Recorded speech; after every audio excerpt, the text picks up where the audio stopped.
Why are you charging us rent? My sister laughed. This is the family beach house. I'd inherited it. They'd been vacationing there every summer, for free. I said calmly, because I pay the taxes. $31,000 a year. Dad scoffed. So what? We're family. I nodded. The next day, I listed it on Airbnb. $850 per night. It booked in 4 hours. When my sister showed up with her bags in July, why are you charging us rent? My sister actually laughed when she said it, loud enough that the seagulls lifted off the railing. This is the family beach house, Dean. Her kids were already sprinting up the ramp with their boogie boards. My son, Max, stood beside me on the gravel drive, clutching his little rolling suitcase with the faded airplane stickers. He looked between me and my sister like he'd walked into the middle of a movie he didn't understand. Dad snorted. Yeah, we're family. We don't pay rent here. I still had the property tax bill open on my phone. $31,284 due this year. My name on the top. My grandmother's name crossed out. Because I pay the taxes, I said. My voice came out quieter than I meant, so I said it again. I pay the taxes. $31,000 a year. Dad waved a hand. So what? You've got pilot money. Meanwhile, your sister's raising 3 kids on one income. You really want a nickel and dime family over a beach week. There it was. In one sentence. Everything they thought I was and everything they thought I owed. My sister grinned and called over her shoulder. You hear that, guys? Your uncle wants to charge us rent to come to Grandma's beach house. Uncle Dean's greedy. One of her boys sing-songed as he ran past Max. They all laughed. Max didn't. He pressed closer to my side, his fingers finding the inside seam of my shorts pocket like he used to do when he was little and nervous. He stared at the ground, at his sneakers half buried in sand, ears turning red. I felt my hand start to shake around my phone. I wanted to say a lot of things. Like, it's not Grandma's beach house anymore, it's mine. Or, I was the one here when the roof leaked and the insurance lapsed and the pipes burst in February.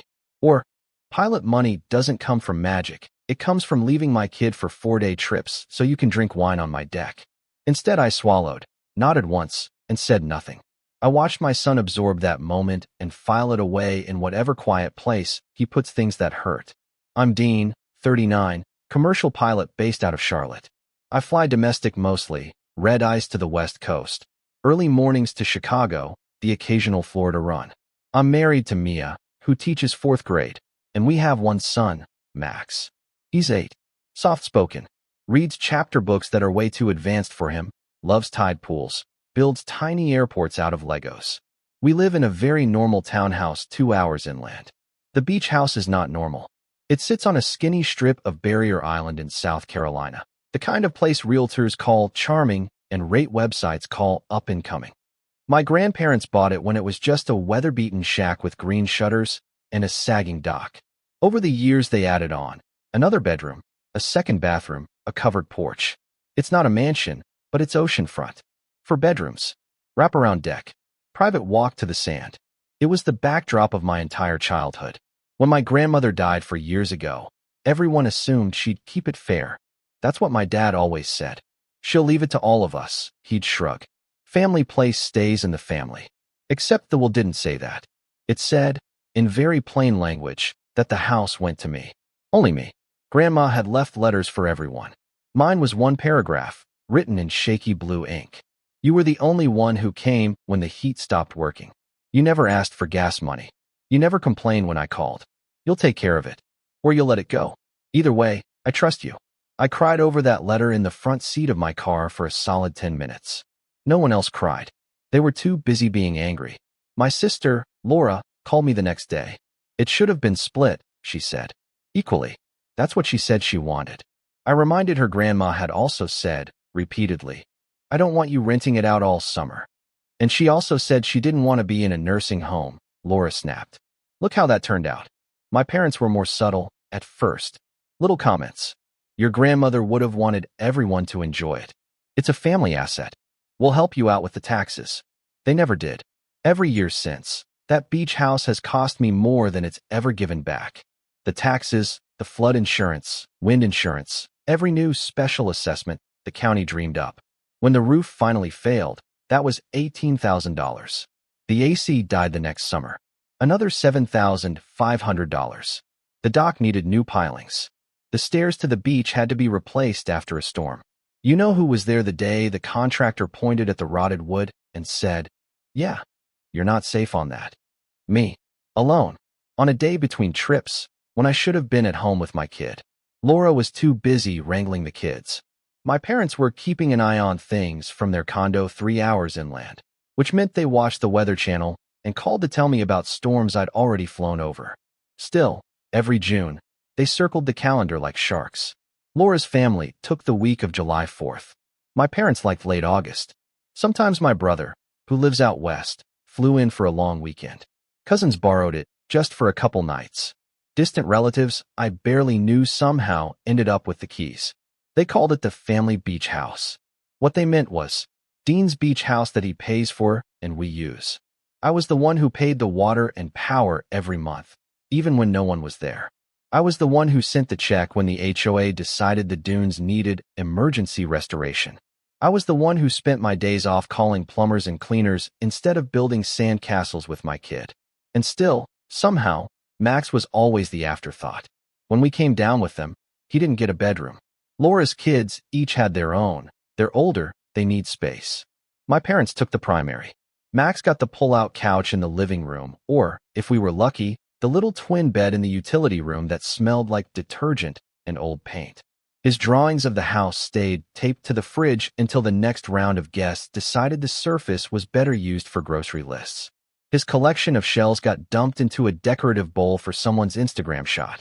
His name never made it into the framed family rules chalkboard Laura hung in the hall. She wrote out everyone's names in pastel chalk. Grandma, Grandpa, Laura, James, Ethan, Kyle, Lily. No Max. No Dean. When I pointed it out, she laughed. "Oh, don't be weird. It's just a sign." I kept telling myself it was fine. It was temporary. Max was little. He wouldn't notice. I was wrong. The rent conversation happened in May. We'd driven down for the weekend to open the place up, get the AC going, bleach the mildew off the deck furniture, air out the mattresses. My parents and Laura decided to help, which, in their language, meant sit on the porch and supervise while I moved things. I just taped the new tax bill to the fridge so I wouldn't forget to schedule the payment when Laura spotted it. 31 grand. She whistled. Damn, pilot money really can do anything. Max was sitting at the table quietly building a runway out of Jenga blocks. It doesn't do it by itself, I said. I'm gone 12 to 15 nights a month. Dad sniffed. You chose that. You like flying. You were always selfish with your time. There was that word again. Selfish. I hadn't planned to say anything. I really hadn't. But standing there, sweaty and tired, looking at my dad's beer sweating on the table I bought and the tax bill with my name on it, and my son drooping with jet lag because he'd insisted on coming down with me, it all just clicked. I can't keep doing this for free, I said. The conversation stopped. Even the little portable speaker Laura had brought seemed to go quiet. What, she said. I can't keep paying for everything while everyone uses it like it's a free resort. I need help this year. I kept my tone even. If you want a whole week in July, it's going to be $1,500. That barely dents the taxes, but it's something. Laura barked out a laugh. You're serious? Yes. Why are you charging us rent? She demanded, louder, already performing. This is the family beach house. Dad leaned back. You ungrateful or something. Your grandmother left you this place, and now you want to squeeze your own family. I opened my mouth, closed it again. On the other side of the table, Max's hands had gone still on his pretend runway. We paid for flights last summer, Laura added, like she was presenting evidence in court. Those tickets weren't cheap. I stared at her. You used my buddy passes, I said. You flew 4 people round trip for $68 each. You Venmo'd me for the airport parking. She rolled her eyes. Same thing. Max very quietly slid one of his Jenga planes off the table and onto his lap. He was doing that thing where he pretended to be invisible. I caught his eye. He looked away fast. I felt something in my chest twist. Look, I said, I'm not asking you to cover everything. I'm just done being the only one who pays. You're doing fine, Dad snapped. You just bought a new car. The old one had 210,000 miles on it. Some of us don't get to upgrade every time we feel like it, he shot back. Mia would tell you I'm usually calm. Flying does that to you. You can't afford to be reactive at 35,000 feet when you hit turbulence. But in that moment, with my father calling me ungrateful in a house that only exists because I kept writing checks, with my sister laughing like I was telling a joke, with my son sitting there absorbing the idea that his dad was greedy, I felt the anger shake through my hands. I still didn't yell. I just nodded once, the way I sometimes nod at ATC when they tell me about a hold I don't like, but have to accept. Okay, I said.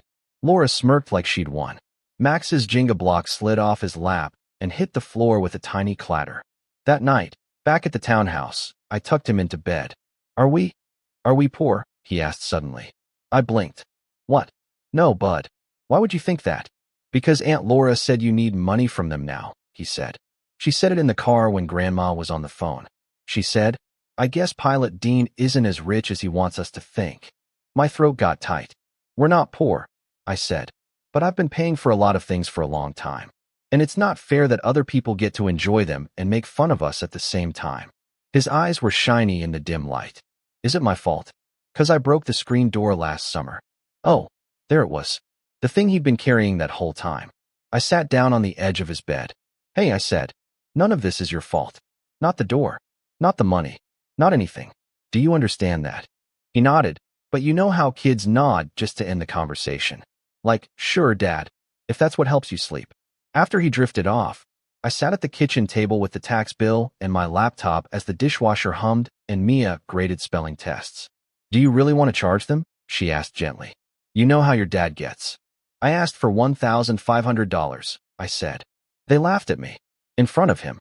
I jerked my chin toward Max's room. They told him I'm greedy. She sighed. So what now? Now, apparently, was the line. The next morning, I listed the beach house on Airbnb. It felt weirdly simple. I already had photos from the last time we repainted. I wrote out the description like I wasn't emotionally attached to the place at all. 4-bedroom, oceanfront cottage. Sleeps 10. Private beach access. Pilot-owned, lovingly maintained. I set the nightly rate at $850 for summer weeks. It wasn't the highest in the neighborhood, but it wasn't charity either. I blocked off 1 week in June and 1 in September for us. Just us. No grandparents. No cousins. Just my tiny little nuclear family. Then I clicked Publish. A confirmation screen popped up. Your listing is live. 4 hours later, my phone buzzed. New booking request, 7 nights, July 3rd to 10th. Payout estimate, $5,698. I stared at the numbers for a long time. That was more than my parents had ever offered to help with anything. That was Max's entire after-school program for the year. That was almost a semester of tuition at the aviation camp he'd been begging to go to one day. I accepted the booking. Then I opened the family group chat and typed one message. Me. Just a heads up, I've listed the house on Airbnb for the summer to help cover costs.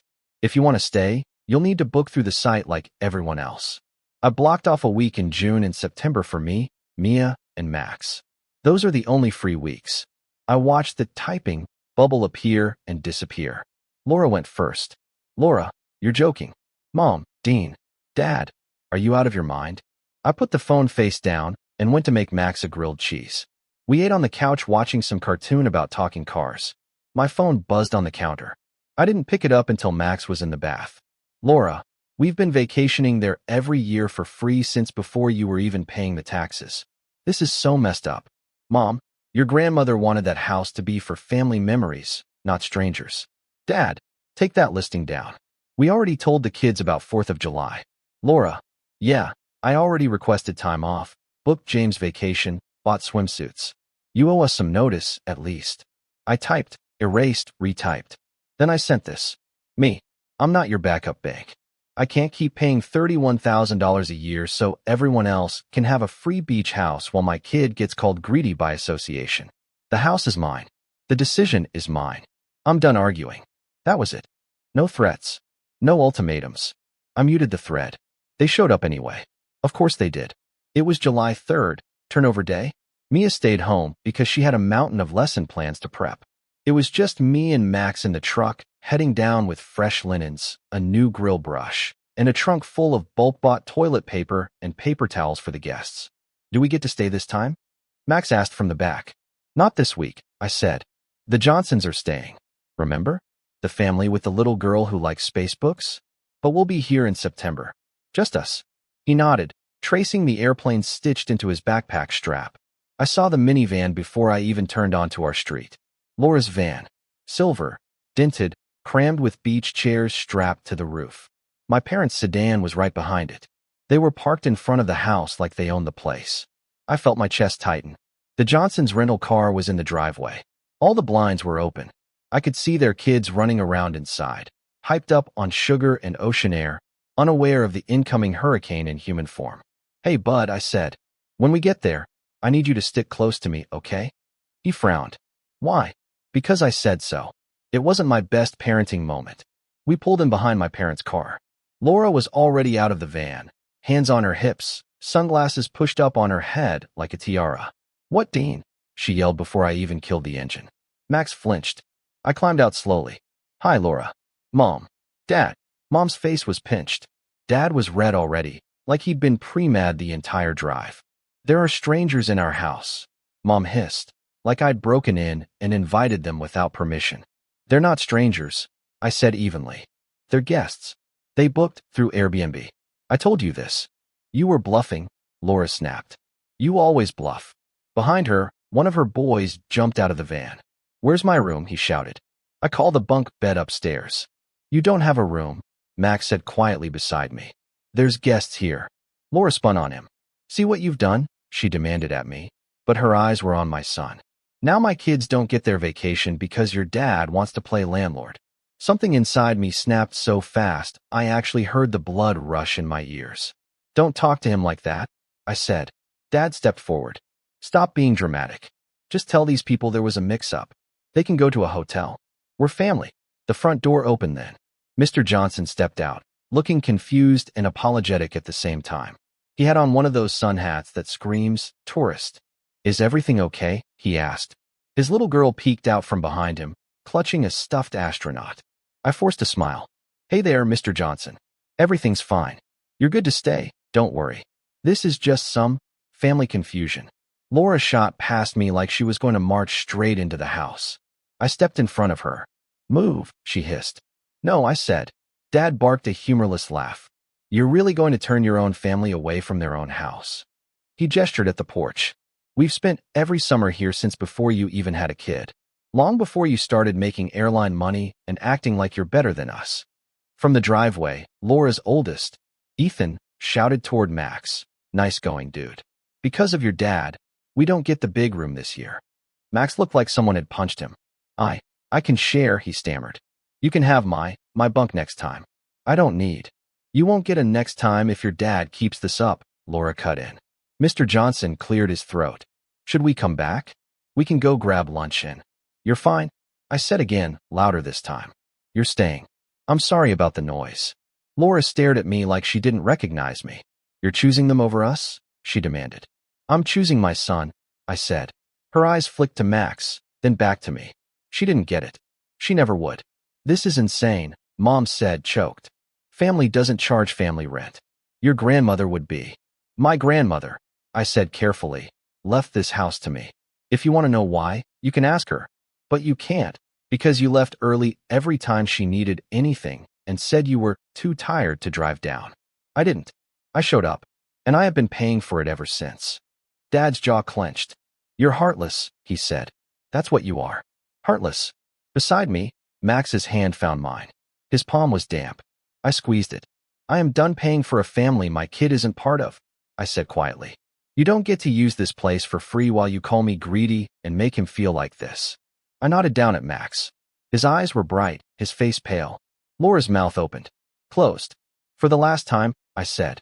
"You need to leave. Now." Dad looked like he wanted to punch something. Laura looked like she might cry, but her tears have always been for herself, never anyone else. "Come on," she snapped at her kids. "Apparently your uncle is too good for us now." They piled back into the van, slamming doors, kicking sand. As they pulled away, Ethan rolled down the window and shouted, "Hope your stupid Airbnb people like you better." Max flinched like it was a physical blow. My parents lingered a second longer. "You'll regret this," Mom said flatly. "One day you'll be old and alone, and you'll wish you had family." "I have a family," I said. "He's standing right next to me." Dad muttered something about me thinking I'm some sort of big shot, then got in the car and drove off. The second their taillights disappeared, my shoulders dropped 2 inches. Mr. Johnson shifted awkwardly on the porch. "If this is the bad time," he began. "It's not," I said. "You're fine. Really. I'm so sorry." His little girl peeked around his leg at Max. "Hi," she said. "I'm Kayla. Do you want to see the hermit crabs we found?" Max blinked, caught off guard. Then, slowly, he nodded. "Yeah. Okay." They ran off toward the side yard, voices already lighter. I carried in the linens. The fallout was immediate. My phone blew up as soon as I got back in the truck. "Laura, I can't believe you did that in front of my kids." "Mom, we drove 3 hours for nothing." "Dad, you are dead to me until you fix this." I didn't respond that day. When we got home, I told Mia everything. Max sat at the table, drawing quietly with his tongue between his teeth. "They blamed me," he said suddenly, not looking up. "For the house." "No," I said. "They blamed me. They always have. They're just louder about it now." He put down his pencil. "Are we still going to the beach?" he asked. His voice was small. "In September," I said. "Just us. No one else." He thought about that for a second. "Can I have a real room?" he asked. "God. Yeah, bud," I said. "You can have whatever room you want." They didn't show up at our door in person. They used other people. My brother called from California. "They're saying you kicked them out of their house," he said. "Mom's been crying to everyone." "I asked them to contribute 4 years' worth of taxes," I said. "They never did. I asked them for $1,500 this year." They laughed in my kid's face. "I'm done." He was quiet for a second. "That doesn't sound like crying material," he said finally. "That sounds like consequences." He didn't have the money to help me, either. But at least he wasn't pretending he did. My Aunt Denise texted. "I heard there was drama with the beach house. For what it's worth, I always thought it was messed up that they treated it like theirs. Love you and Max." I screenshotted that and saved it. Not to show anyone. Just to remind myself I wasn't crazy. Mom left a long voicemail about breaking traditions and punishing the whole family over one misunderstanding. Not a single word about what had been said to Max. Not one mention of his name. Laura sent a novel about how I'd humiliated her, how her kids were heartbroken, how they looked forward to the beach all year, how children shouldn't be punished for adult problems. I typed out, "Max is a child too," about 20 times, then deleted it. I stayed quiet. I'd already drawn the line. I didn't need to defend it. September came faster than I expected. The Airbnb payouts hit my account like clockwork all summer, and after taxes and repairs there was finally money left. I opened a $529 college account in Max's name and set an automatic $500 transfer from the beach house income. "Is that for my pilot school?" he asked. "If you want," I said. "Or art school. Or marine biology. It's your future." He nodded, serious. "Can we still go to the house?" "We're going this weekend," I said. "Just us. No group chat. No shared calendar. Just the 3 of us, a trunk of groceries, and a bag of library books." When we pulled up, the house looked the same and different. A cheap floatie in the bushes, a new scratch on the porch railing, the same salt and sunscreen air. Inside, Max ran upstairs and froze like he was waiting to be assigned the couch. "Pick a room," I said. "Any room. Any room." He chose the big ocean view room that used to be my parents'. "Can this be mine?" "Yes," I said. "This can be yours." "Will Grandma be mad?" "It's your room," I said. "No one else gets a say." We spent 3 days hunting shells, building sand runways, eating cereal on the deck while the sun went down. On the second night, Max taped a drawing of the beach house above his bed, this time with 3 stick figures on the deck. "Me, Mia, him. I don't want the guests to take it down," he said. "Then we'll do better," I said. We got it framed in town and hung it where Laura's pastel family rules sign used to be. "I like ours better," Max said. "So do I," Mia said. That evening, we sat on the porch as the sky went purple. 2 empty Adirondack chairs stood at the far end, the ones my parents always claimed. They were empty now. For a second, I felt a tug of grief. Not for them, but for the version of family I'd chased where my son was just as wanted and I wasn't just a wallet with a pilot's license. Max climbed into my lap. "Dad, are we still family with them?" "We're related," I said. "But family is the people who make you feel safe, who are glad you're there, who don't make you feel small." "So, like you and Mom?" he asked. "Yeah, me and Mom. Uncle Ben, Aunt Denise, Kayla's parents. They treated you better at the door than some people who share your last name." He nodded. Okay, then I'm okay if we don't see the other ones. Something in my chest unclenched. Behind us, his frame drawing caught the last light, the three little figures on the deck looking like they were waving. I looked at the empty chairs and realized I didn't need to fill them. I wrapped my arms around my kid, feeling his solid weight, the quiet proof I was finally getting at least one thing right.